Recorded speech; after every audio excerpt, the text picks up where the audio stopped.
सुप्रभात बच्चों, मैं अर्चना श्रीवास्तव भागवत विद्यापीठ की संस्कृत शिक्षिका। मैं आज अष्टम वर्ग के बच्चों को संस्कृत में पाठ 2 पढ़ा रही हूँ। पाठ 2 का नाम है विधिलिंग लकारस्य आवृत्ति वार्तालाप। इस पाठ में हम लोग विधिलिंग लकार की आवृत्ति को पढ़ेंगे। विधिलिंग लकार का प्रयोग प्रार्थना, इच्छा या चाहिए के अर्थ में किया जाता है। यह छात्र जानते ही हैं।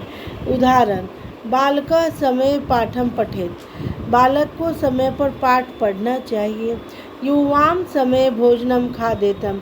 तुम दोनों को समय पर भोजन खाना चाहिए। वयम समय क्रीडेम। हमें समय पर खेलना चाहिए आदि। पिता और पुत्र की बातचीत हो रही है। पुत्र: प्रातः उत्थाय सादरम प्रणमामि पितृमहोदय। पुत्र प्रातःकाल उठने के बाद अपने पिताजी को कह रहा है कि सादर प्रणाम। हे पितृ महोदय, आपको सादर प्रणाम। पिताजी बोल रहे हैं। दीर्घायु भव पुत्र। हे पुत्र, तुम दीर्घायु हो। तुम अधुना किम करोसि। तुम इस समय क्या करोगे। पुत्र: अधुना तु 6 वेला अस्ति। अभी तो 6 बजे का समय है। अहम तु सप्तवादन पर्यंतम स्वप्तुम इच्छामि। मैं तो 7 बजे तक सोना चाहता हूँ। पिताजी कह रहे हैं। न पुत्र, नहीं पुत्र, नेद उचितम, यह उचित नहीं है। नर सूर्योदयात पूर्वमेव उत्तिष्ठेत। मनुष्य को सूर्योदय के पहले उठ जाना चाहिए। पुत्र: शीघ्रम उत्थाय किम कुर्यात नर। इतना जल्दी उठ के मनुष्य क्या करेगा, आदमी क्या करेगा। लड़का पूछ रहा है अपने पिताजी से। पिताजी: ब्रह्म मुहूर्ते उत्थाय दैनिक कर्मम कृत्वा। ब्रह्म मुहूर्ते उत्थाय दैनिक कर्म कृत्वा च जन उद्यानम गत्वा योगाभ्यासम आचरेत्। ब्रह्म मुहूर्त में उठकर लोगों को क्या करना चाहिए। दैनिक क्रिया करने के बाद बगीचे में जाकर योग का अभ्यास करना चाहिए। युवका तो अवश्य में वह व्यायामम कुर्यो। और युवकों को क्या करना चाहिए, प्रतिदिन व्यायाम जरूर करना चाहिए। पुत्र: ततस्त। उसके बाद पिताजी कह रहे हैं उद्यानात् आगत्य स्वच्छ जलेन स स्नानम कुर्यात्। फिर क्या करना चाहिए, उद्यान से आने के बाद, बगीचे से आने के बाद स्वच्छ जल से स्नान कर लेना चाहिए। मनुष्य स्वच्छानि एवं वस्त्राणि धारेत। और मनुष्य को स्वच्छ वस्त्र ही धारण करना चाहिए। ततश्च स दुग्धम पिबेत स्वल्पाहारम च खादेत। और तब क्या करना चाहिए, तब दूध पी लेना चाहिए और फिर थोड़ा कुछ स्वल्पाहार यानी कि नाश्ता करना चाहिए।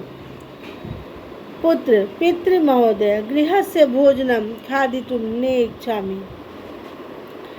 पुत्र कह रहा है कि हे पिताजी, घर के बने हुए भोजन खाने की इच्छा मेरी नहीं होती है। मह्यम तो बर्गर, पिज्जा, चाउमीन आदि अति रोचते।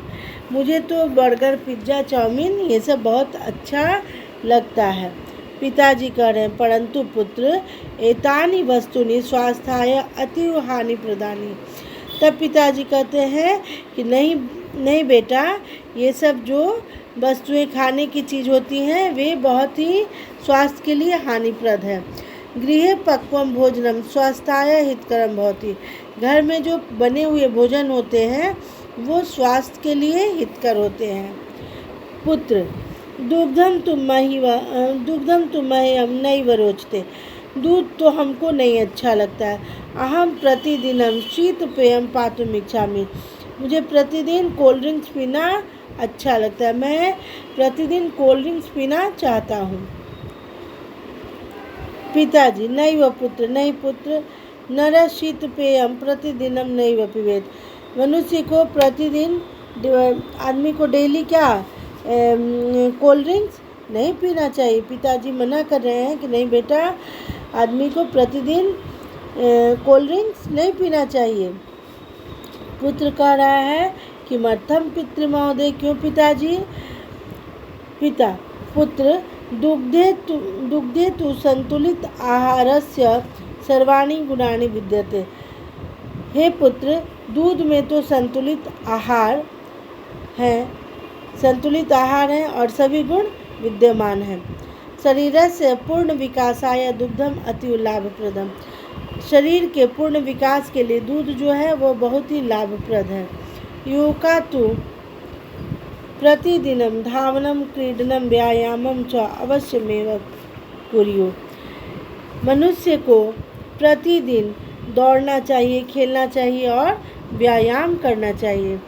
शारीरिक शक्ति प्राप्तुं तेभ्यः दुग्धम पानम अनिवार्यम। शारीरिक शक्ति पाने के लिए उन लोगों को क्या है, मनुष्य को दूध पीना बहुत ही अनिवार्य है। वृद्धे विकासाय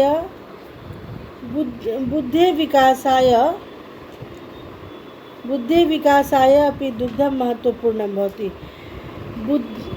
बुद्धि के विकास के लिए दूध पीना बहुत ही महत्वपूर्ण होता है। एवमेव स्वास्थ्याय गृहे पक्वं भोजनम खादेत योगम। इस प्रकार घर के पके हुए भोजन ही सभी को, युवक को माने सभी लोगों को खाना चाहिए। पुत्र अधुना सर्वम अवगतम। पुत्र कहा मैं सब जान गया। अहम अवश्यमेव प्रतिदिनं दुग्धम पास्यामि। अब मैं प्रतिदिन दूध, अब मैं डेली दूध पीऊँगा। मात्रा पक्वम